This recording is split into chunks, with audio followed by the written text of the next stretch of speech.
শুধুমাত্র 2026 সালে বাংলাদেশে এই পর্যন্ত খুন হয়েছে 464 জন। 464 জন শুধুমাত্র 2026 সালে। ধর্ষণ হয়েছে 666টা। ধর্ষণ মামলায় গ্রেপ্তার হয়েছেন 530 জন। খুনের মামলায় গ্রেপ্তার হয়েছেন 604 জন। প্রতিদিন গড়ে 6 থেকে 7টা খুন হয়েছে এবং শিশু ধর্ষণ উল্লেখযোগ্য হারে বেড়েছে।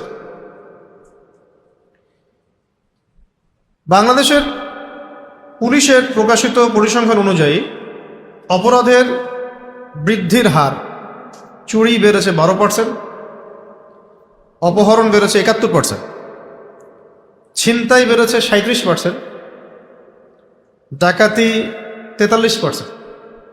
মোট মামলা হয়েছে এই 2026 সালে 1,81,737টা। খুন ইন টোটাল 3,786টা।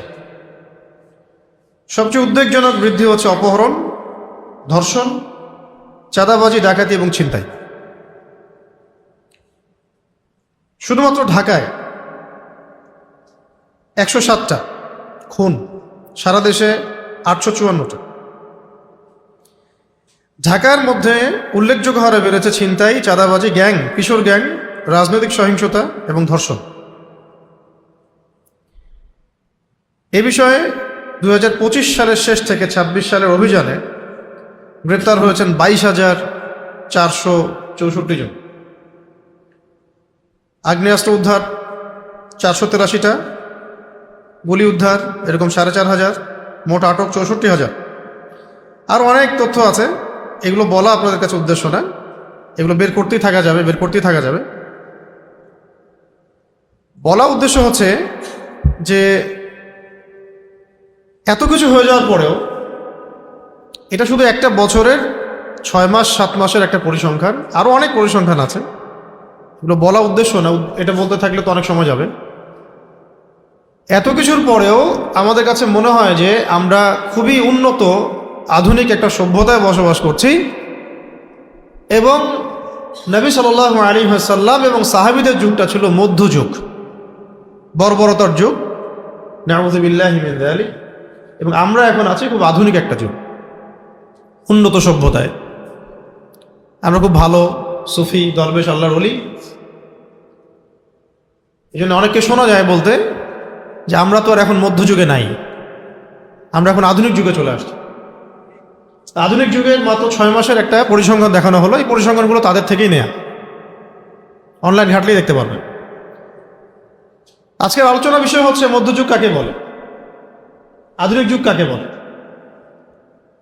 কেন আমরা এই যুগটাকে আধুনিক যুগ বলবো নাকি দাজ্জালের যুগ বলবো, আর কেন আমরা মধ্যযুগটাকেই সবচেয়ে শ্রেষ্ঠ যুগ বলবো, বললে কেন বলবো। আর আল্লাহ রাব্বুল আলামিন আমাদেরকে কোন বিধানের আওতায় দেখতে চান। আজকে যদি আপনি আমাদের সমাজের পরিসংখ্যান ঘাটেন, আপনি দেখবেন আমাদের সমাজের প্রধান সমস্যা হচ্ছে শিরক, আল্লাহ পাকের সাথে শিরক করা।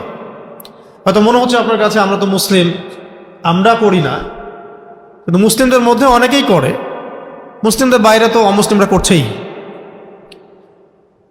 ঠিক আজকে থেকে 1400 বছর আগে, 1500 বছর আগে যে আইয়ামে জাহেলিয়া ছিল, সে আইয়ামে জাহেলিয়াতেও মক্কার কাফের মুশরিকরা প্রধান যে পাপটা করতো সেটা হলো শিরক, আল্লাহর সাথে অংশীদার সাব্যস্ত করা। তারা লাত, উজ্জা, হুবল, মানাত এগুলোর পূজা করত। এখন আমরা হয়তো এটা করি না, অমুসলিমরা করে, কিন্তু মুসলমান অনেকেই কালিমা পড়েও কবর পূজা করে, মাজার পূজা করে, আর অনেক শিরকের সাথে লিপ্ত, পশ্চিমা আদর্শের পূজা করে। আগে ছিল লাত, উজ্জা, হুবল, মানাত দেখা যেত ভিজিবল, এখন দেখা যায় ইনভিজিবল ইলাহ, যেমন ডেমোক্রেসি, সেকুলারিজম, কমিউনিজম, ন্যাশনালিজম, এগুলো ইনভিজিবল ইলাহ। আগে ছিল ভিজিবল ইলাহ, লাত, উজ্জা, হুবল, মানাত, আর এখন হচ্ছে ইনভিজিবল ইলাহ। যেগুলোর মানুষ পূজা করে, আনুগত্য করে, দাসত্ব করে। ইলাহ তাকেই বলা হয় যার মানুষ দাসত্ব করে। যেমন প্রবৃত্তি, নফসের প্রবৃত্তি, নফসের তাবেদারি করাটাকেও বলা হয়েছে নফসকে ইলাহ বানিয়ে নেওয়া। নফসের তাবেদারি করাকে বলা হয়েছে কোরআনে ইলাহ বানিয়ে নেওয়া, উপাসনা করা। কারো মন চাচ্ছে একটা অন্যায় করি, সে নফসের তাবেদারি করলো, তার মানে সে নফসকে ইলাহ বানিয়ে নিল। আর এখানে আমরা এই তন্ত্রমন্ত্রগুলো পূজা করি। ওই 1500 বছর আগের জাহেলি যুগে অর্থনৈতিক প্রধান সমস্যা ছিল রিবা, সুদ। রিবা মানে সুদ। এখন পুরো ওয়ার্ল্ডের ব্যাংকিং সিস্টেম হচ্ছে সুদ ভিত্তিক। কোনো দেশের সেন্ট্রাল ব্যাংক বাকি নাই যেটা সুদের আওতায় না। এবং সেই সেন্ট্রাল ব্যাংকগুলোর আন্ডারে যে ব্যাংকগুলো আছে, এনজিওগুলো আছে, সব সুদ ভিত্তিক। কেউ সরাসরি খায়, কেউ ঘুরায় খায়, এতটুকুই পার্থক্য, বাট সবাই সুদ খায়। ইভেন আমরা যে কারেন্সি ব্যবহার করি, কাগজের টাকা, ইলেকট্রনিক মানি, এর মধ্যেও সুদ আছে। আমরা কেউই সুদ থেকে বাইরে নাই। হয়তো এই কারণেই আমরা অনেক দোয়া করি, আমাদের অনেক দোয়া হয়তো কবুল হয় না। কোনো না কোনোভাবে আমরা সুদের সাথে সম্পৃক্ত। আপনি, আমি, XYZ, এভরিবডি। যদি কেউ এখান থেকে বের হয়ে থাকতে পারে, সে নিঃসন্দেহে আল্লাহ পাকের বড় অলি, বুজুর্গ বান্দা, যাদের সংখ্যা কম। কারণ ওয়ার্ল্ডের ইকোনমিক ফাংশনটা এভাবেই তারা করেছে, সুদের বাইরে আপনি যেতে পারবেন না। কিন্তু এটাও আইয়ামে জাহিলিয়াতে সেই রিবার ধারক ও বাহক এই সভ্যতা। বরং আইয়ামে জাহিলিয়াতে সুদটা ছিল একটা লিমিটেড জায়গায়, এখন এটা পুরো ওয়ার্ল্ড ওয়াইড গ্লোবালাইজেশন হয়েছে। গ্লোবালাইজেশন আমরা যেটা বলি। এছাড়া আইয়ামে জাহিলিয়াতে কাগজের টাকার মতো প্রতারণা ছিল না। আইয়ামে জাহিলিয়াতে মানুষ কেনাবেচা করতো দিনার দিয়ে, দিরহাম দিয়ে, দিনার এবং দিরহাম দিয়ে, যার অন্তর্নিহিত মান ছিল, ইকোনমিক্সের ভাষায় বলে ইন্ট্রেন্সিক ভ্যালু ছিল, অন্তর্নিহিত মান ছিল। মানে একটা সোনার দিনারের মান এই দিনারের মধ্যেই আছে। আর কাগজের টাকা যত টাকায় আপনার সামনে থাকুক, এর মান এর ভিতরে নাই, অন্য কোথাও আছে। যেমন আপনি যদি এখন আজকে 5 ভরি গোল্ড কিনে রেখে দেন, নিঃসন্দেহে আপনি আজকে থেকে 10 বছর পরে লাভবান হবেন, সিম্পল, বেশি পাবেন। আজকে যদি আপনি 5 ভরি গোল্ডের সমপরিমাণ ক্যাশ বাসায় রেখে দেন, আজকে থেকে 10 বছর পরে এই ক্যাশের মান কমে যাবে। এতে করে আপনার শ্রমও চুরি হয়ে গেল, আপনার সম্পদও চুরি হয়ে গেল। ধরেন আপনি 1 লাখ টাকা রেখেছেন, 5 বছর পর দেখলেন সেটা হয়ে গেছে 50,000। আর ওই যে 50,000 চলে গেল, সেই 50,000 টাকা আর্ন করতে আপনাকে সময় দিতে হয়েছে, শ্রম দিতে হয়েছে, তাই না? ওইটা ভ্যানিশ হয়ে গেল গায়ে। শুধু আপনার সম্পত্তি চলে গেল না, আপনার সময়ও চলে গেল, শ্রমও চলে গেল। তাহলে এই পুঁজিবাদী অর্থ ব্যবস্থার সাথে যারা সম্পৃক্ত, তারা শুধু মানুষের সম্পদ ছিনিয়ে নিচ্ছে না, মানুষের শ্রম, সময়, রক্তও ছিনিয়ে নিচ্ছে। আমি কি বোঝাতে পারছি? হয়তোবা অনেক কথা একটু কঠিন মনে হতে পারে, প্রথমবার রিপিট করে কয়েকবার শুনলে ঠিক হয়ে যাবে।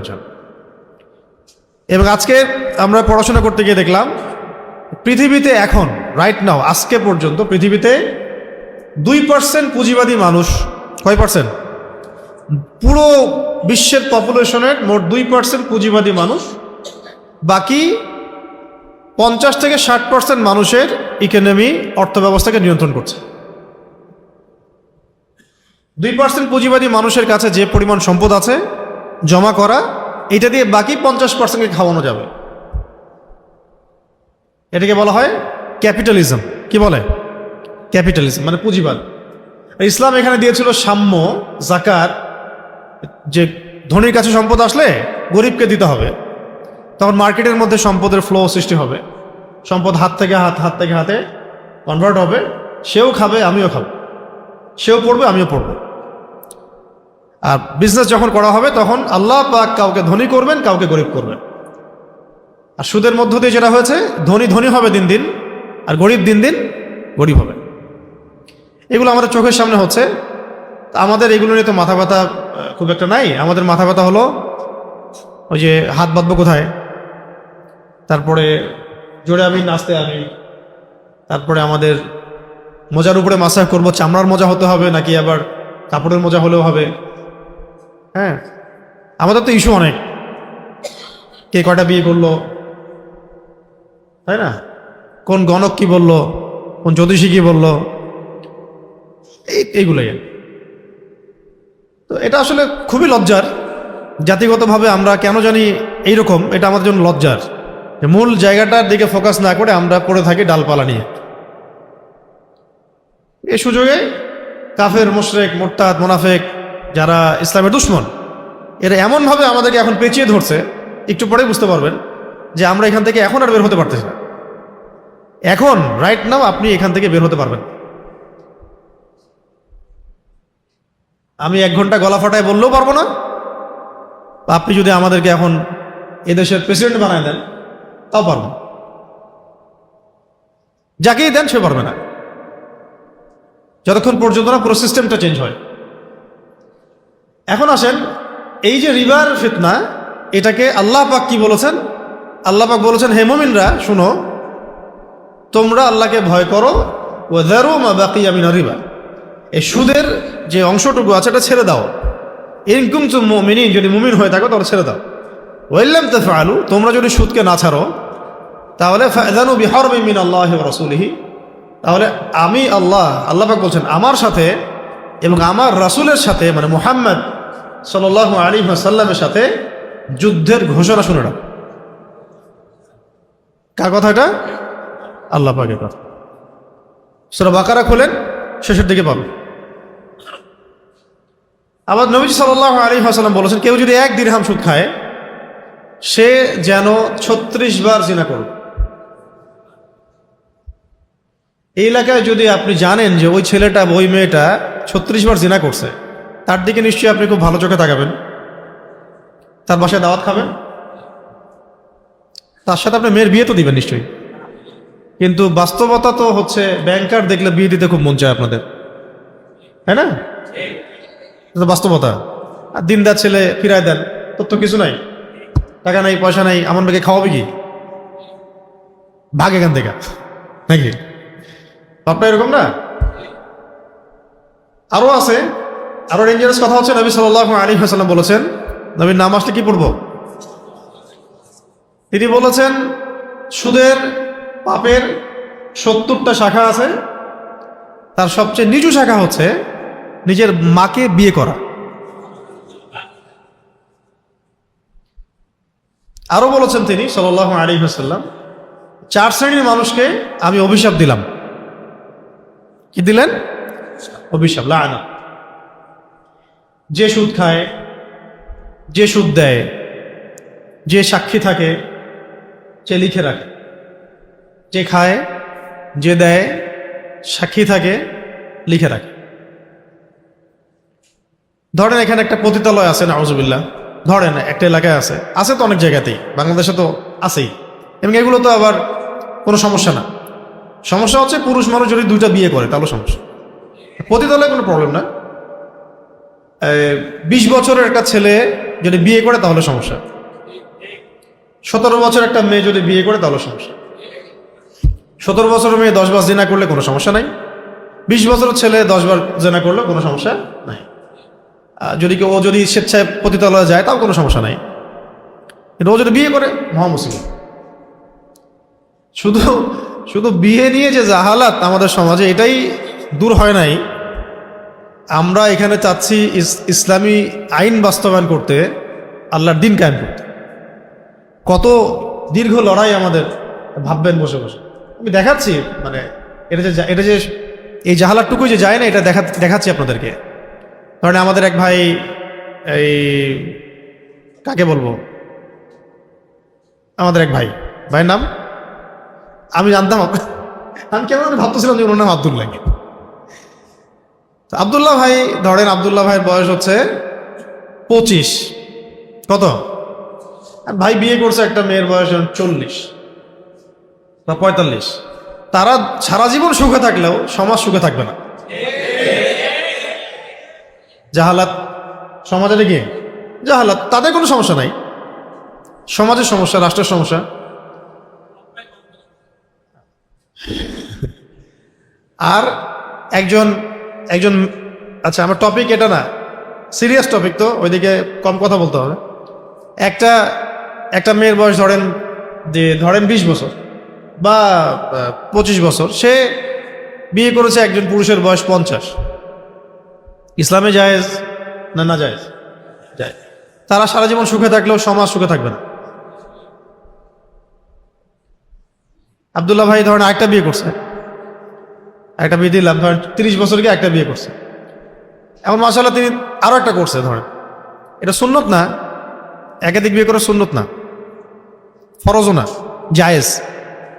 কথা বুঝবেন, এটা কি জায়েজ, বৈধ, হালাল, অবৈধ না। আবার এমন না যে করতেই হবে সুন্নত, এরকম না বিষয়। ওনার সামর্থ্য আছে, চাহিদা আছে, করছে, ওনারা সুখে আছে, সমাজ সুখে থাকবে না। ঠিক আছে? যদি ব্যভিচার হয়, জিনা হয়, তাহলে এটা নিয়ে কোনো কথা হবে না, হালালে গেলে কথা হবে। ধরেন একটা হারাম পতিতালয় কোথাও আছে, সেখানে কেউ চাকরি করে, কেউ ম্যানেজার, কেউ গার্ড, কেউ সিকিউরিটি গার্ড, কেউ দালাল, আর এই মানুষগুলোর বাসায় যদি আপনাকে দাওয়াত করা, আপনি খাবেন না? বুঝতে পারি নাই। ধরেন একটা এলাকায় একটা পতিতালয় আছে আর কি, ওখানে কেউ কাজ করে, ওয়ার্কার, কেউ ম্যানেজার, কেউ রেজিস্ট্রি করে, কেউ এগিয়ে দেয়, কেউ সিরিয়াল ওয়াইজ লিস্ট করে, কেউ অর্ডার নেয়, কেউ গার্ড, সিকিউরিটি গার্ড, কেউ নাইট গার্ড। একটা তো প্রতিষ্ঠান চলে, অনেক কিছু থাকে না? এখন এই প্রতিষ্ঠান বলে উদাহরণটা দিচ্ছি, এখানে যারা যারা জব করে, যারা কাজ করে, তাদের বাসায় আপনি দাওয়াত খাবেন না? কেন খাবেন না? আপনার ঘৃণা লাগবে, ঘৃণা লাগবে না? এর চেয়ে 70 গুণ বেশি পাপ হচ্ছে যারা সুদের সাথে সম্পৃক্ত। কি বুঝতে পারছি? আল্লাহ পাক আমাদেরকে সুদ থেকে বাঁচান। আমি বলতে চাচ্ছিলাম, আইয়ামে জাহিলিয়াতের সুদ আর এখনকার ওয়ার্ল্ডের গ্লোবাল সুদের মধ্যেও অনেক পার্থক্য আছে। তাহলে আমরা কি এই যুগটাকে খুব উন্নতি, অগ্রগতি, প্রগতির যুগ বলবো, না আসলে আইয়ামে জাহিলিয়াত বলবো? আচ্ছা, খুব গায়ে লাগছে একটা কথা আমাদের আর কি, যে ইসলামিক স্বর্ণযুগকে একজন বলছেন, বা কিছু মানুষ বলছেন যে এটা মধ্যযুগ। তা মধ্যযুগ বলতে ওনারা কি বোঝাচ্ছেন সেটা তাদের কাছ থেকে ব্যাখ্যা নেওয়া দরকার। যদি তারা মধ্যযুগ বলতে এটা বুঝান যে আইয়ামে জাহেলিয়াত ইসলাম আসার আগের যুগটাকে যদি তারা বলেন মধ্যযুগ, ঠিক আছে, কোনো তর্ক নেই তাদের সাথে, তারা শতভাগ সঠিক। ইসলাম নবী সাল্লাল্লাহু আলাইহি ওয়াসাল্লাম নবুয়ত পাওয়ার আগের সময়টা, আবু জেহেলদের যুগ, ওইটাকে যদি তারা বলেন এটা মধ্যযুগ, আমি একমত, আমরা একমত, অসুবিধার কিছু নাই। আর যদি ওনারা এটা মিন করেন যে ইসলাম আসার পরে রাসূল সাল্লাল্লাহু আলাইহি ওয়াসাল্লামের যুগ, সাহাবীদের যুগ, তাবেঈনদের যুগ, তাবেঈনদের যুগ, ইসলামের যে এই যে প্রায় 1200 বছর, এটাকে যদি তারা বলেন মধ্যযুগ, তাহলে আপনাদের সাথে আমাদের ঈমান আর কুফরের সম্পর্ক হবে। কি মিন করছেন এটা তো তারা বলতে পারবে, কিন্তু যেহেতু শরিয়া আইন বাস্তবায়নের বিপরীতে কথাগুলো আসছে, তাহলে আমরা ধরে নিচ্ছি ইসলামী শরিয়া আইনকে আপনারা মধ্যযুগের আইন বলছেন নাকি? যেহেতু শরিয়া আইন বাস্তবায়নের বিপরীতে কথাটা আসছে, যেটা তো মধ্যযুগ না, শরিয়া আইন বাস্তবায়ন করতে হবে, তাহলে আমরা ধরে নিচ্ছি যে আপনার ইসলামিক লস, বিধিবিধানটাকে বলছেন মধ্যযুগের বিধিবিধান। তার মানে হয় আপনারা জেনে শুনে ইসলামের বিরোধিতা করছেন, অথবা আপনারা অজ্ঞ। ধরে নিলাম যে আপনারা অজ্ঞই, কারণ যদি আমরা এটা ধরে নিই যে আপনারা ইচ্ছা করে ইসলামের বিরোধিতা করছেন, তাহলে তো মাসালা অনেক দূর চলে গেল। তা ধরে নিলাম যে ঠিক আছে, হয়তো বেচারা জানে না, আমাদের কাজ কি হবে? জানানো। কি কাজ? জানানো এবং প্রমাণ করা যে ইসলাম সর্বযুগের জন্য শ্রেষ্ঠ। ইসলাম চির প্রাচীন, চির নতুন, চির আধুনিক, এটা প্রমাণ করা আমাদের কাজ। আইয়ামে জাহিলিয়াতে দুটা ভাব পাইছেন, শিরক এবং রিবা। আরেকটা মহামারী ছিল আইয়ামে জাহিলিয়াতে, সেটা হলো মাদক। আর আপনি একটু নিজেরাই ভাবেন, এই এলাকায়, ঢাকার বাইরে, পুরো বাংলাদেশে মাদকের প্রভাবটা কেমন? খুব অল্প না বেশি? আমার তো প্রত্যেক 10 জনের মধ্যে একজনকে পাওয়া যাবে যে মাদকাসক্ত। আল্লাহ ভালো জানেন। এবং এটা রাষ্ট্রীয়ভাবে হারাম না, রাষ্ট্রীয়ভাবে নিষেধ না যে কেউ মদ খেতে পারবে না, খাইলে শাস্তি হবে, এমন কিন্তু না। চাইলে আপনি খেতে পারেন, রাষ্ট্র আপনাকে বাধা দিবে না, দিবে? মদের লাইসেন্স আছে না, খেতে পারেন। অথচ এটা আল্লাহ পাক হারাম করেছিলেন, আমরা হালাল করলাম। আল্লাহ হারাম করেছিলেন, আমরা কি করলাম? হালাল করলাম। আরেকটা সমস্যা ছিল আইয়ামে জাহেলিয়াতের আরেকটা বড় সমস্যা ছিল গোত্রীয় হানাহানি। গোত্রীয় হানাহানি এটা আমাদের ওয়ার্ল্ডে এবং এখনকার প্রেক্ষাপটে নাই। এটা এখন পলিটিক্যাল দ্বন্দ্বের রূপ নিয়েছে, সামাজিক দ্বন্দ্বের রূপ নিয়েছে, বৈশ্বিক দ্বন্দ্বের রূপ নিয়েছে। আমরা বুঝতে পারলাম এটাও যায়নি পুরোপুরিভাবে। আরেকটা মারাত্মক সমস্যা ছিল, সেটা হলো জিনা, ব্যভিচার। জিনা, ব্যভিচার এটা আমাদের সমাজে কম না বেশি? যে চাচাদের দাড়ি পেকে গেছে তাদের সময় যতটা ছিল না, এখন তার চেয়ে 10 গুণ, 20 গুণ, 30 গুণ বেশি, বেশি না? এগুলো কমন, এগুলো আইয়ামে জাহিলিয়াতেও ছিল, এখন তো মহামারী। এছাড়াও আইয়ামে জাহিলিয়াতে এমন কিছু ছিল না যেটা এখনকার যুগে আছে। এগুলো ছাড়াও আইয়ামে জাহিলিয়াতেও এমন কিছু ছিল না যেগুলো এখনকার যুগে বিদ্যমান, যেমন পর্নোগ্রাফি। আইয়ামে জাহিলিয়াতে কোনো পর্নোগ্রাফি ছিল না। যে যুগটাকে আপনি সবচেয়ে বর্বর বলছেন, সবচেয়ে জঘন্য বলছেন, ওই যুগটাতেও পর্নোগ্রাফির মতো মারাত্মক অভিশাপ ছিল না, ছিল না। মানে জিনাকে ভিডিও করে সারা ওয়ার্ল্ডে ব্যবসা করা, বাণিজ্য করা, এটা কখনো ছিল না। এটাকে ইন্ডাস্ট্রি, যেমন ফিল্ম ইন্ডাস্ট্রিজ, তারপরে স্পোর্টস ইন্ডাস্ট্রিজ, কর্পোরেট সেকশনগুলো যেভাবে ইন্ডাস্ট্রি করে তুলেছে, এরকম একটা ইন্ডাস্ট্রির নাম হলো পর্ন ইন্ডাস্ট্রি। এখানে যারা কাজ করে সবাই অভিনেতা, অ্যাক্ট্রেস। এমন না যে বিষয়টা রিয়েল, বিষয়টা ফেক। শুটিং করা হয়, শ্যুট করে, এবং এটাকে এমনভাবে উপস্থাপন করে তারা যে মানুষের ভিতরে এটার মানসিকভাবে তাকে অসুস্থ করে ফেলা আর কি। যেটাতে এডিক্টেড হয়ে যাবে, সে এর মধ্যে মাদকের মতো পথ হারায় ফেলবে সে।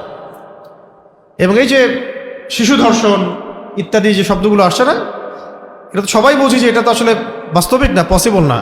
একটা মানুষের মধ্যে এরকম চাহিদা কীভাবে আসতে পারে? এটার মূল কারণ হচ্ছে মাদক এবং পর্নোগ্রাফি।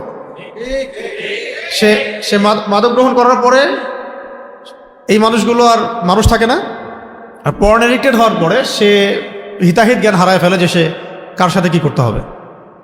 এই পর্ন এডিক্টেড একটা মানুষ, সে শুধু শিশু না, পশুর সাথেও জেনা করতে পারে, এটা করতে পারে, অবাক হওয়ার কিছু নাই। আর আমরা দেখলাম যে এই ওয়ার্ল্ডের বড় বড় নেতারা যারা, এরাও বিভিন্ন দ্বীপে এরকম ছোট ছোট মেয়েদেরকে নিয়ে আসে, রেপ করে, এবং পরে এদেরকে পিস পিস করে কেটে স্যুপ বানায় খেয়ে ফেলে। অ্যাবস্টেইন ফাইল যখন বের হলো, আপনারা দেখলেন না? তার মানে বুঝলাম সব এই মানে ইবলিসের এজেন্ট, এর একই সূত্রে গাথা। এবং একটু পরে আপনাদেরকে বলবো যে এর পিছনে মাস্টারমাইন্ড হচ্ছে দাজ্জাল। এগুলোর পিছনের মাস্টারমাইন্ডটা হচ্ছে দাজ্জাল এবং তার অনুসারী যারা, এরা ওয়ার্ল্ডকে শাসন করতে চায়। এই জন্য তারা ওয়ার্ল্ডটাকে তাদের মতো করে সাজানোর চেষ্টা করেছে বিগত প্রায় 100-200 বছর থেকে। এবং তারা নতুন ওয়ার্ল্ড অর্ডার নিয়ে আসছে, যার মধ্যে মানব জাতিকে তারা নিয়ে আসছে জোর করে। এখান থেকে বের হওয়ার রাস্তা একটাই, সেটা হলো নবী সাল্লাল্লাহু আলাইহি ওয়াসাল্লামের সিরাত ছাড়া বের হতে পারবেন না। সিরাত, ইসলাম, কোরআন, সুন্নাহ, এর বাইরে মানবতার মুক্তির কোনো রাস্তা নাই। আইয়ামে জাহিলিয়াতে পর্নোগ্রাফি ছিল না, এখন সারা ওয়ার্ল্ড ওয়াইড, এবং এটাই হচ্ছে এই পাপগুলোর মূল কারণ। পর্ন সাইটগুলো বন্ধ না করলে রেপ বন্ধ হবে না। সেটা যে কোনো মাদ্রাসায় হোক, স্কুলে হোক, আর কলেজে হোক, কোনো জায়গায় বন্ধ হবে না। আপনি তো প্রশ্ন আসতে পারে যে এটা তো অনেক মাদ্রাসারও ঘটনা এমন। হ্যাঁ, হতে পারে। দেখেন, মাদ্রাসায় যারা এগুলোর সাথে সম্পৃক্ত হয়েছে তাদের সাথে পর্নোগ্রাফির সম্পর্ক আছে। সে পর্ন এডিক্টেড, এই কারণে সে মাদ্রাসাতেও এই কাজটা করছে। মাদ্রাসায় যে পড়ে সে কি মানে জৈবিক চাহিদা মুক্ত না, এবং সে হয়তো পর্ন এডিক্টেড, আস্তে আস্তে সে ওইটা কাজটা সামনে যাকে পাইছে তার সাথে করে ফেলছে। এটা বন্ধ করাটা জরুরি কাজ ছিল, এটা না বন্ধ করতে পারলে, এই সাইটগুলো বন্ধ না করতে পারলে এটা কখনোই বন্ধ হবে না। তারপরে মাদক, উন্মুক্ত মাদক রেখে দিলে মানুষ মাদক খাবে, হিদাহিত জ্ঞান হারায় ফেলবে, তখন যে কোনো পাপ সে করতে পারে। প্রবলেম একটা না, প্রবলেম এখানে অনেক। মাদক problem, pornography problem, free mixing problem, আইন না থাকা প্রবলেম, আইন বাস্তবায়ন না হওয়া প্রবলেম, দৃষ্টান্তমূলক শাস্তি বাস্তবায়ন না হওয়া প্রবলেম, অনেক প্রবলেম। এরপরে সামাজিক সচেতনতা আছে, আমাদেরও অনেক গাফেলতি আছে। সব কিছু মিলিয়েই সমস্যাটা, সমস্যার গোড়া হচ্ছে আমরা পরিপূর্ণ ইসলামী শরিয়ার মধ্যে আসতেছি না। সমস্যা একটা ডালপালা নাড়াচাড়া করে সমাধান হবে না। যদি আগামী 7 দিনের মধ্যে এই ঘটনাটার, সাম্প্রতিক ঘটনার বিচার হয়ও, তার মানে এই না যে প্রবলেম সলভ হয়ে গেছে, বরং একটা প্রবলেমের সাময়িক সলিউশন আপনি দিয়েছেন। এরকম প্রবলেম বাংলাদেশে গ্রামে গ্রামে, শহরে শহরে আরো বহু আছে। এমন অনেক কিছু আমরা ভুলেও গেছি, অনেক কিছু আমরা জানিও না, অনেক কিছু মিডিয়াতে আসেই নাই, তাই না? এটা এত হাইলাইট হচ্ছে কেন? কারণ তার বাবা বলেছে যে আমি তো জানি যে আপনারা বিচার করতে পারবেন না। এই কথাটা তাগুদের গায়ে লাগছে। কথাটা 100% সত্য। কথাটা কি 100% সত্য যে আপনাদের কোনো রেকর্ড নাই এগুলো বিচার করা। এটা গায়ে লেগে গেছে, মিডিয়াতে এটা ফলো করে প্রচার হয়ে গেছে।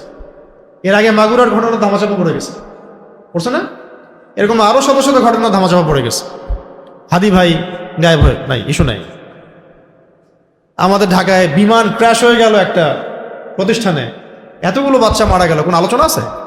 এরকম একটার পর একটা ইস্যু আসছে, ধামাচাপা পড়ে গেছে। তো এটা হাইলাইট হওয়ার কারণ হচ্ছে আঙ্গুল উঠানো, প্রতিবাদ করা যে আপনারা পারবেন না, আপনারা পারেন নাই, আপনারা ফেইলার। ওটা গায়ে লাগছে, তাই একটু নাড়াচাড়া হচ্ছে। এটাও হয়তো 2-1 দিন পর ঠান্ডা হয়ে যাবে, কিন্তু সমস্যা সলভ হবে না। এই সমস্যা থেকে আমি, আপনি, আপনার মেয়ে, আমার বোন, আমার মা, আমরা তো সেফ থাকতে পারবো না। কারণ সমস্যার শেকড়ে আমরা হাত দিচ্ছি না। শেকড়ে হাত দেওয়ার জন্য যে ওহির বিধান দরকার, যে দিন দরকার, যে আদর্শ দরকার, যে আইন দরকার, যে শরিয়া দরকার, এখানে আমরা আসছি না। আসছি না কেন? কারণ আমরা নিজেরাই চাই না যে আল্লাহর জমিনে শরিয়া আইন কায়েম হোক। শরিয়া আইন কায়েম হলে তো আমি সুদ খাইতে পারবো না, আমি তখন মদ খাইতে পারবো না, চুরি করতে পারবো না, পতিতালয়ে যেতে পারবো না, মদ খাইতে পারবো না, বারে যেতে পারবো না। আমাকে পর্দা করতে হবে, নামাজ পড়তে হবে, ইসলামী আইনে আসতে হবে। চুরি করলে হাত কেটে ফেলবে, মদ খাইলে বেত্রাঘাত করবে, জিনা করলে বেত্রাঘাত করবে, ডাকাতি করলে একদিকের হাত কেটে ফেলবে, একদিকের পা কেটে ফেলবে, খুন করলে কেসাস করবে, ধর্ষণ করলে প্রকাশ্যে গুলি করে মৃত্যুদণ্ড দিয়ে দিবে একদম। আমরা তো নিজেরাই চাই না যে শরিয়া আইন বাস্তবায়ন হোক, কারণ আমরা তো পাপ করতে পারবো না। শরিয়া আইন হয়ে গেলে, শরিয়া আইন হয়ে গেলে আমরা তো নিজেরাই পাপ করতে পারবো না। মানুষ পাপের এক্সেসের জন্যই শরিয়া আইন চায় না আমাদের দেশে। আমরা এমন ইসলাম চাই যেটা একটু সুইট সুইট ইসলাম, মিষ্টি মিষ্টি। আর আমরা একটু ইসলাম পালন করব, আবার একটু অন্যায় করব, আবার একটু সুবিধা মতো কিছু ইসলামী বিধান পালন করব, আবার নিজে যেটা পারি না সেটা ইগনোর করব। এইভাবে চাই আমরা আনুষ্ঠানিক ইসলাম চাই, পরিপূর্ণ ইসলাম চাই না। এই জন্য আল্লাহ পাকের পক্ষ থেকে এই যে সিচুয়েশনগুলা, এগুলো আমাদের উপরে গজব, আযাব, জিল্লাতি, এগুলো আমাদের উপরে জিল্লতি, আযাব, গজব। এবং আপনারা ভাববেন না যে এটা শেষ হয়ে গেছে, ভাববেন না যে এটা শেষ, দরকার নেই। আপনারা ভাববেন না যে এটাই শেষ ঘটনা, হতেই থাকবে যতদিন পর্যন্ত না এই নেশন পরিপূর্ণ শরিয়া আইন দ্বারা পরিচালিত হয়। আর বলবেন, অনেকে বলবে যে এটাই কি একমাত্র সমাধান? শরিয়া আইন বাস্তবায়ন করাটাই একমাত্র সমাধান না। যাদের উপরে বাস্তবায়ন করব সেই মানুষগুলোকে আল্লাহর পথে নিয়ে আসাটাই সমাধান। দাওয়াতও চলবে, ইসলাহ চলবে, সংস্কার চলবে, তাসকিয়া চলবে, আবার আইনও থাকবে। তখন দেখা যাবে সবকিছু মিলিয়ে সমাজটা সুন্দর হবে। এটা নবী সাল্লাল্লাহু আলাইহি ওয়াসাল্লামের দেখানো পথ পদ্ধতি। আমাদের নবীজি কি শুধু আইনই বাস্তবায়ন করেছেন? মানুষকে দাওয়াত দেন নাই, ইসলাহ করেন নাই, বুঝান নাই? বুঝিয়েছেন, দাওয়াত দিয়েছেন, কাছে টেনেছেন, চিকিৎসকের মতো কাজ করেছেন। পরে যখন ক্যান্সার হয়েছে তখন অস্ত্রোপচারও করেছেন। যেখানে ক্যান্সার সেখানে কি করছেন? অস্ত্রোপচারও করেছেন। ওটা হলো ইসলামে হুদুদ, কিসাস এবং জিহাদ। এবার আইয়ামে জাহিলিয়াতে আপনি ট্রান্সজেন্ডার পাবেন না, আমি বলেছিলাম আইয়ামে জাহিলিয়াতে এমন কিছু নাই যেটা এখনকার যুগে আছে। আইয়ামে জাহিলিয়াতে কি নাই? ট্রান্সজেন্ডার নাই। আপনার সমাজে আছে, আমাদের সমাজে আছে। আইয়ামে জাহিলিয়াতে বিয়ে কেন্দ্রিক এত জাহালাত ছিল না। 12 বছরের, 15 বছরের, 18 বছরের কোনো নারী বিয়ে করলে কেউ বলতো না যে সে বাল্যবিবাহ করছে। কমন ছিল ওই সময়। আইয়ামে জাহিলিয়াতে তালাকপ্রাপ্ত মেয়ের বিয়ে সহজেই হতো, একাধিক বিয়েও হতো সহজেই। আইয়ামে জাহিলিয়াতে মার্কেট প্লেস উন্মুক্ত ছিল, আমাদের এখনকার মতো সিন্ডিকেট ছিল না। আইয়ামে জাহিলিয়াতে ভাই, নিজের ভাই বা গোত্রের মানুষ, এলাকার মানুষ, গোত্রের মানুষ, সে যদি অন্যায় করত পুরা গোত্র তাকে সাপোর্ট দিত। এত বন্ডিং ছিল তাদের মধ্যে।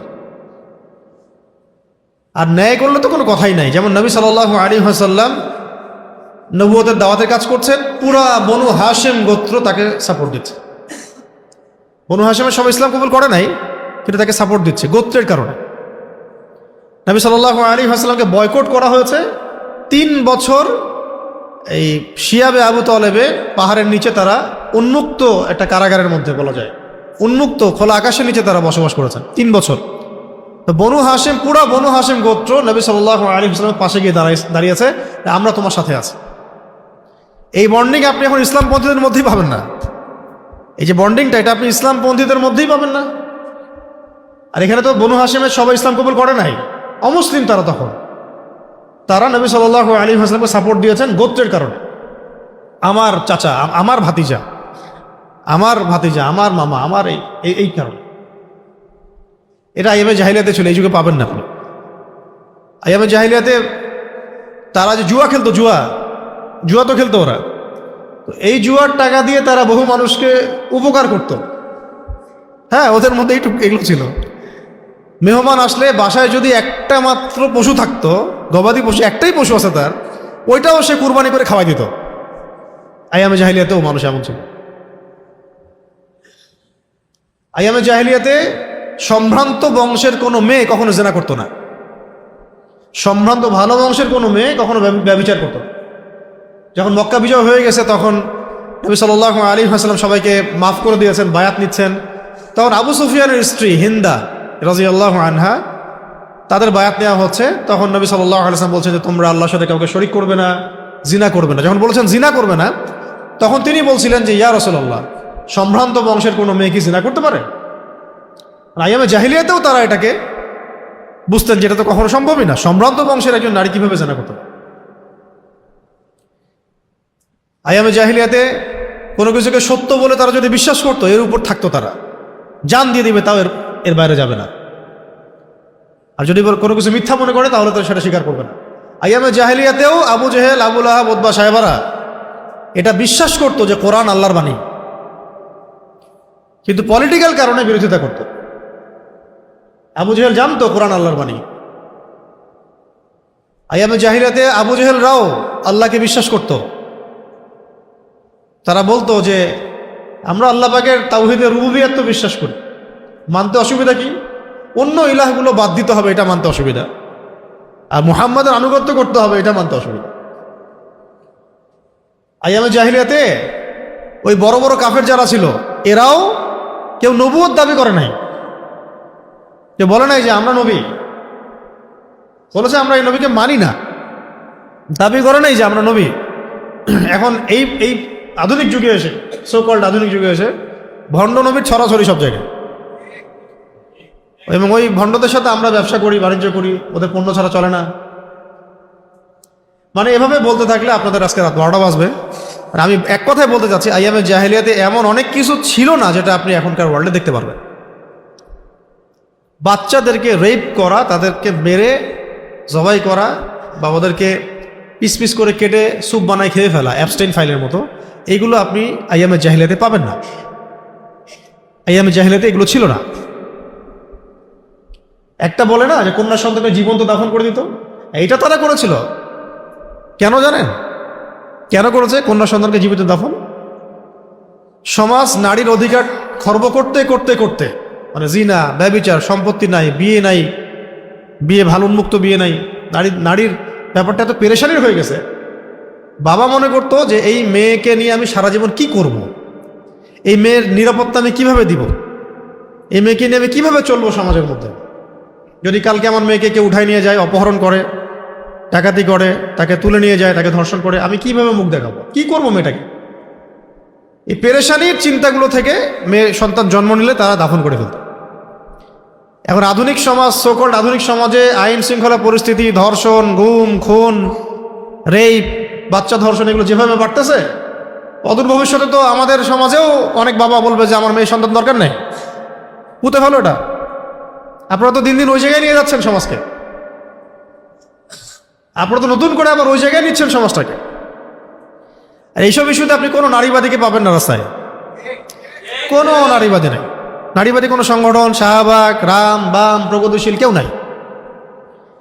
এই কাজের চেয়েও যদি ছোট কোনো কাজও দাড়িটুপি বলা কোনো মানুষ করতো, এদের কাউকে বাসায় পাইতেন না, সব রাস্তায়। এখন এগুলো নাই। বুঝতে পারতেছেন যে আসলে সমস্যাটা কোথায়? এদের সবার সমস্যা ইসলাম নিয়ে। এরা এরা ইচ্ছায় বা অনিচ্ছায় এরা সবাই দাজ্জালের অনুসারী হয়ে গেছে। শেষ জামানার সবচেয়ে বড় ফিতনা হলো এটা। সে বের হবে, সারা ওয়ার্ল্ডকে শাসন করবে ইহুদিদেরকে নিয়ে, এবং সে ওয়ার্ল্ডটাকে ওর মতো করে সাজাবে, ওর অনুসারীদেরকে দিয়ে প্রত্যেকটা জায়গায় সে শাসন করাবে। এ হচ্ছে এখন এইরকম একটা সমাজে, যেটা কথা আমি বললাম চাই আমি জাহিলিয়াত, এমন একটা সমাজে নবী সাল্লাল্লাহু আলাইহি ওয়াসাল্লাম যখন বেড়ে উঠতেছেন, তিনি নিজে কখনো কোনো পাপের সাথে সম্পৃক্ত হন নাই। মাসুম মিনান নাস, আগেও কোনো গুনাহ করেন নাই, পরেও কোনো গুনাহ করেন। মূর্তি পূজাকে ঘৃণা করতেন, বরং তিনি ওই সময় এতিমদের খোঁজ খবর নিতেন, বিধবাদের খোঁজ খবর নিতেন, মানে মুসাফিরের সাহায্য করতেন, দরিদ্র সাহায্য করতেন, আত্মীয়তা সম্পর্ক রক্ষা করতেন, মানুষের উপকার করতেন। তিনি পেরেশান থাকতেন যে মানুষগুলোকে কিভাবে আল্লাহর পথে বা ভালো পথে ফেরাবো। হেল্পফুল ফুজর তৈরি করলেন মানুষকে সঠিক পথে আনার জন্য, গৃহযুদ্ধ যেন বন্ধ হয়। এভাবে যখন তার বয়স 40-এ পৌঁছালো, এর মধ্যে তিনি বিয়ে করলেন, ব্যবসা করলেন, বিয়ে করলেন, স্ট্যাবলিশ হলেন। 40 বছর বয়সে আল্লাহ রাব্বুল আলামিন তাকে ওহী করলেন, ইকরা বিসমি রাব্বিকাল্লাযী খালাক, খালাকাল ইনসানা মিন আলাক, ইকরা ওয়া রাব্বুকাল আকরাম আল্লাযী আল্লামা বিল কলম আল্লামাল ইনসানা মা লাম ইয়ালাম। এখানে একটা পয়েন্ট হচ্ছে যে এই জাহেলি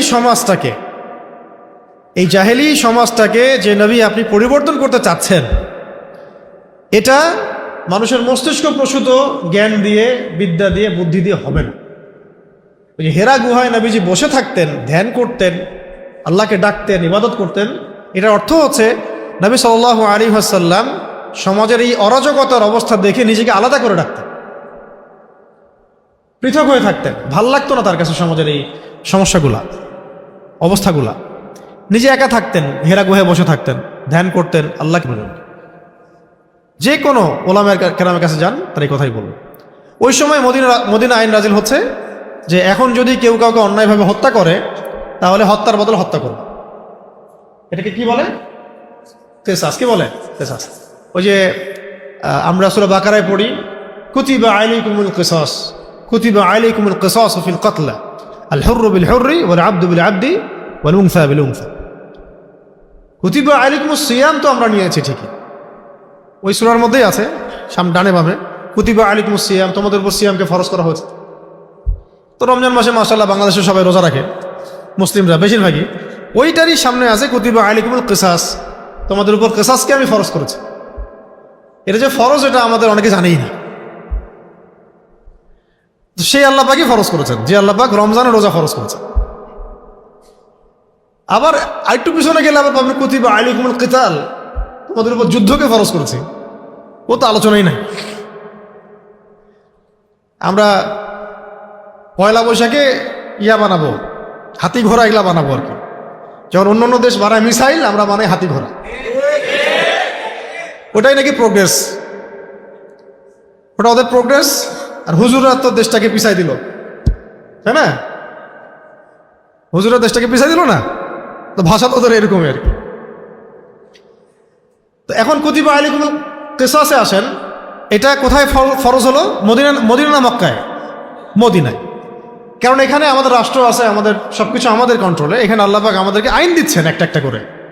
কুতিবা আলাইকুমুল কিসাস, তোমাদের মধ্যে কেউ যদি কাউকে হত্যা করে অন্যায়ভাবে, এটা কিসাস করতে হবে, মানে হত্যার বদলে হত্যা। আল্লাহ পাক আইন দিলেন, জিনা যদি কেউ করে এখন মদিনায়, তাহলে 100টা বেত্রাঘাত করবে। কয়টা? 100টা বেত্রাঘাত করবে। এই আইনটা কি ইহুদিদের জন্য প্রযোজ্য না মুসলিমদের জন্য? ওই মদিনার মুসলিমদের জন্য আইনটা আল্লাহ পাক দিচ্ছেন। কেউ যদি ইহুদি ধর্ম থেকে এসে বলে যে আমাকে এই আইনে বিচার করেন, সেটা অন্য ইস্যু। কেউ যদি বলে আমি ইহুদি ধর্ম ত্যাগ করে মুসলিম হলাম, আমাকে এখন এই আইন দ্বারা বিচার করেন, সেটা অন্য ইস্যু।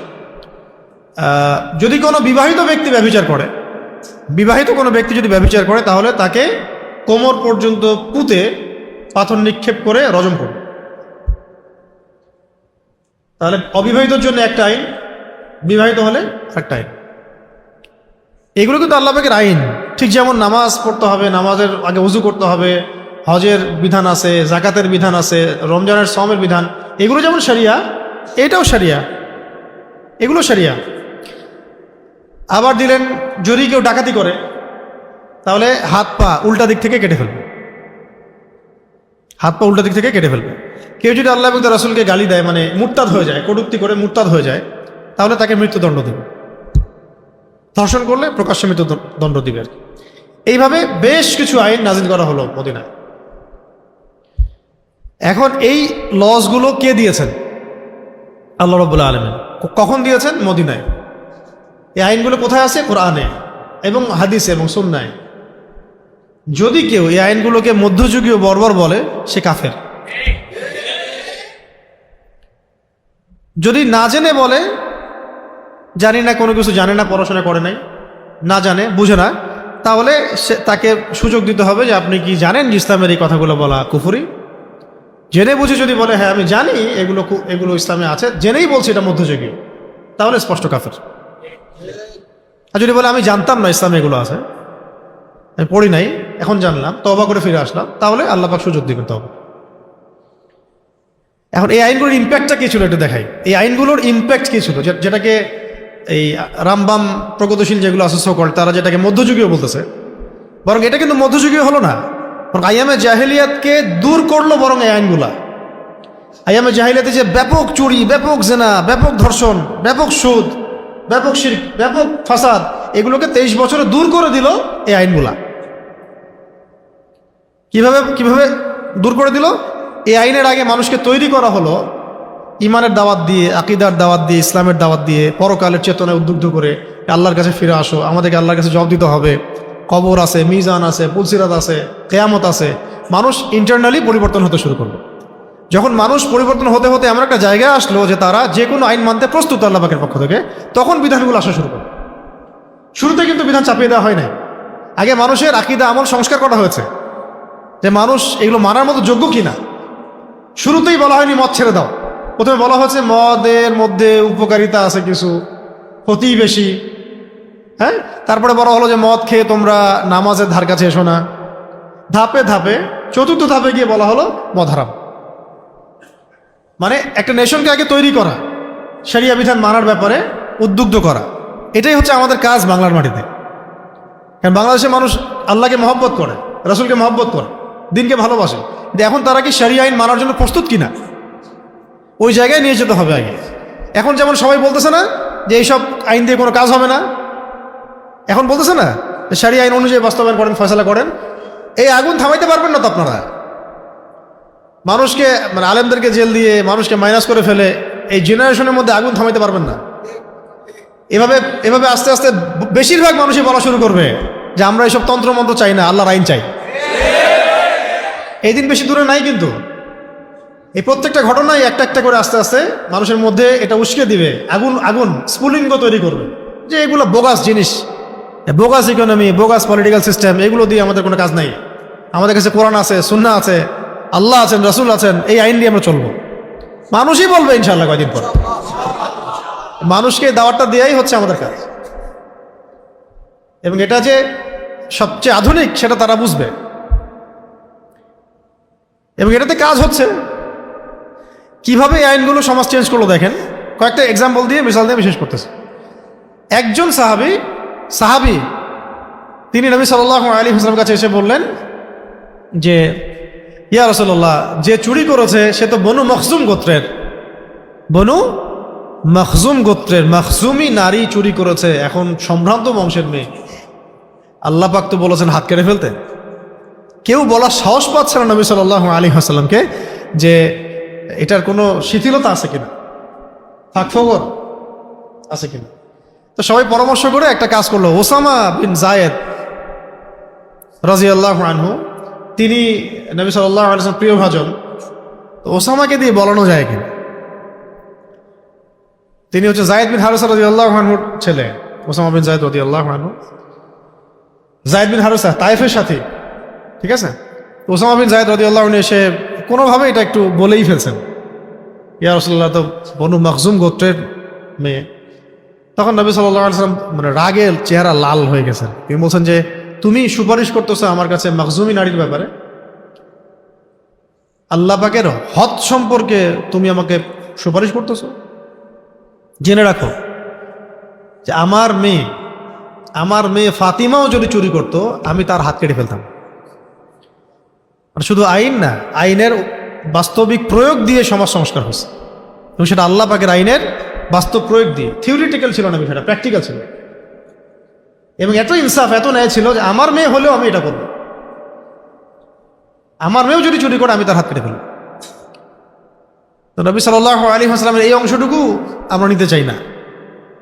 নবী সাল্লাল্লাহু আলাইহি ওয়াসাল্লাম মধু খাওয়া, মিষ্টি খাওয়াটা আমরা নিতে চাই, ঠিক আছে। এবার একজন নারী আসছেন, উনিও সাহাবী, এসে বলছেন যে ইয়া রাসূলুল্লাহ, আমি তো অন্যায় করে ফেলছি, আমাকে পবিত্র করেন। কি করছো অন্যায়? আমি অন্যায় করেছি ইয়া রাসূলুল্লাহ, আমাকে পবিত্র করেন। না, তুমি বাসায় চলে যাও, বাসায় যাও, আল্লাহর কাছে ইস্তেগফার করো, আল্লাহ মাফ করে দেন। কোর্টে মামলা চলে আসলে তো বিচার করতে হবে, তুমি বাসায় যাও, ইস্তেগফার করো, আল্লাহ মাফ করে দিবে।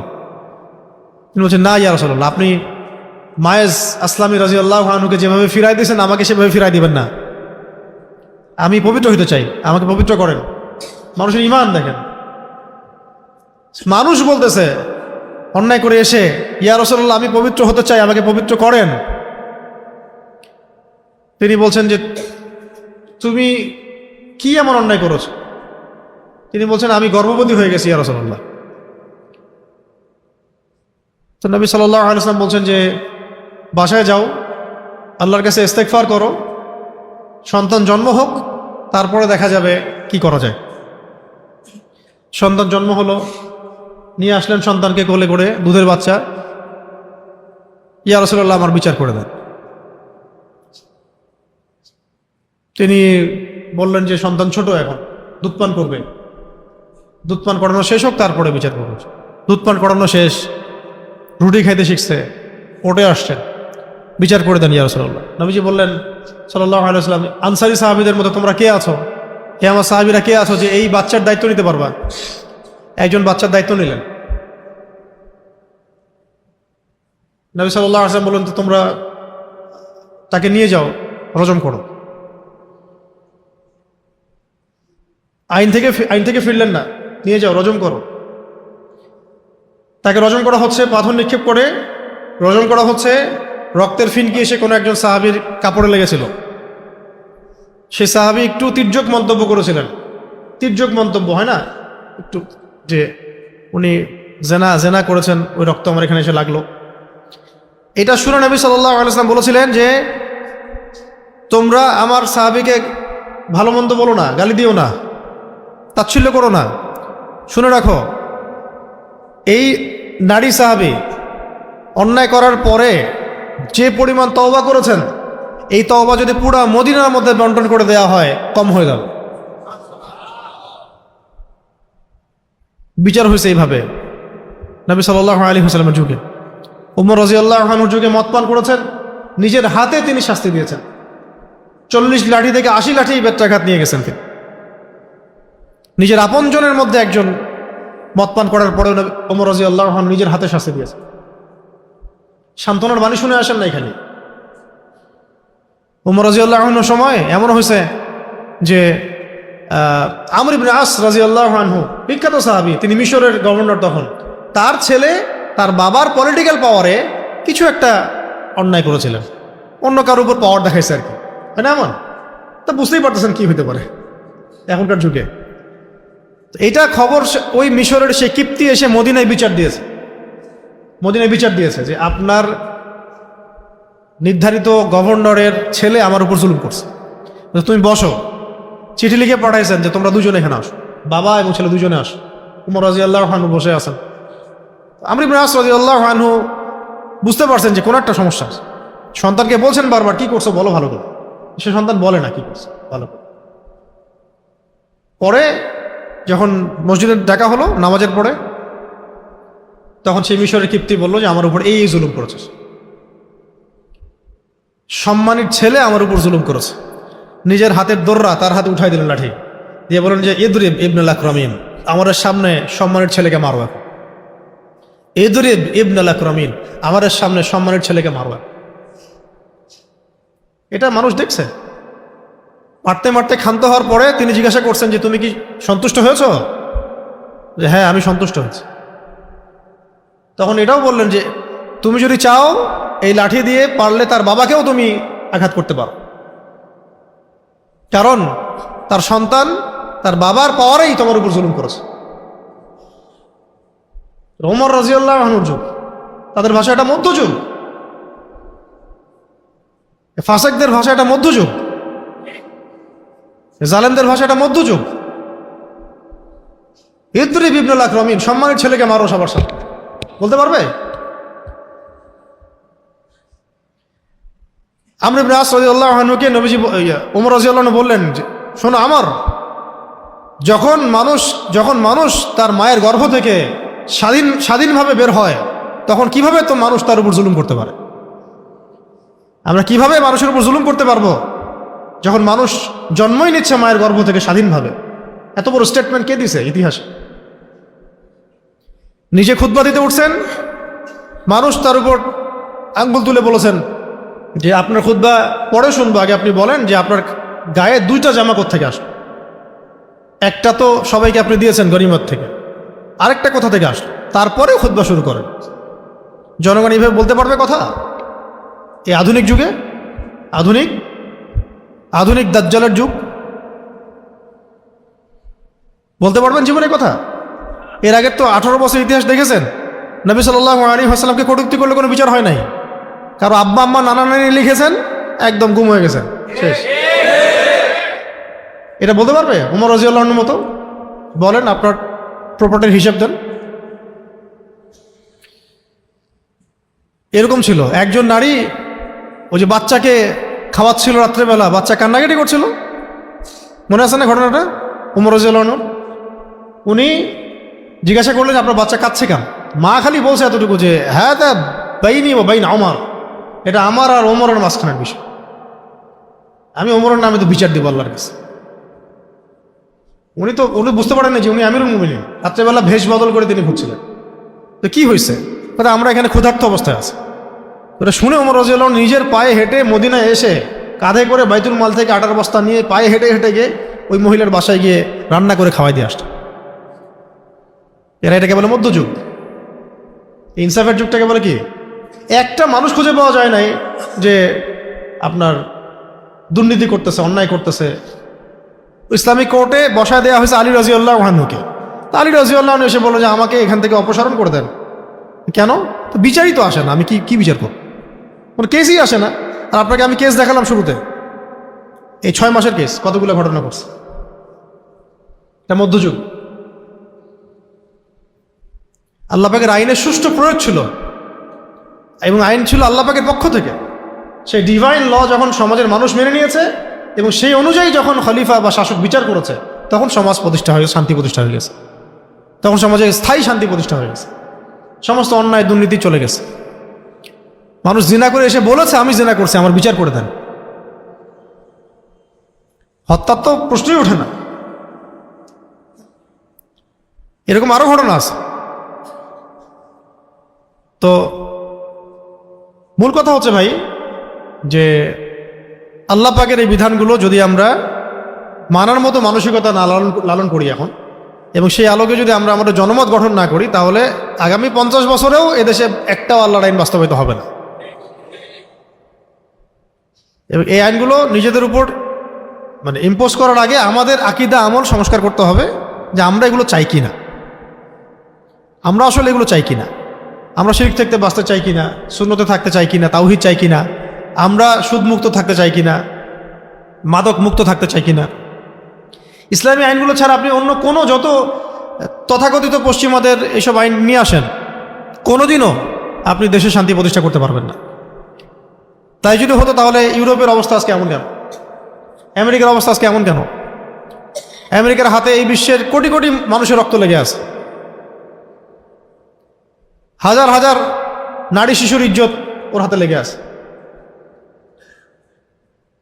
আর এই জুলুমগুলোর এগেনস্টে ধরেন গাজ্জার মানুষকে হত্যা করা, বোম্বিং করা, বাচ্চাদেরকে মারা, হাসপাতাল উড়িয়ে দেওয়া, ইরাকে, সিরিয়াতে, প্যালেস্টাইনে, লেবাননে, জর্ডানে, যে সারা বিশ্বব্যাপী যে মুসলিমদেরকে নিধন, এইগুলোর এগেনস্টে যদি ইসলামী দাওয়াতের সাথে জিহাদ না থাকে এবং আল্লাহর দিন আল্লাহর জমিনে কায়েমের তৎপরতা না থাকে, তাহলে এরা ডে বাই ডে আস্তে আস্তে মুসলিমদের সবাইকে গিলে শেষ করে ফেলবে। এবং এর বিপরীতে যে মুভমেন্টটা দরকার সেটা হলো ইসলামিক মুভমেন্ট। এছাড়া আপনি ওয়ার্ল্ডে শান্তি কায়েম করতে পারবেন না। আল্লাহ পাক আমরা সবাইকে ইসলামী আইনের সৌন্দর্য বোঝার তৌফিক দান করুন। বর্বর তো এই যুগের আইন,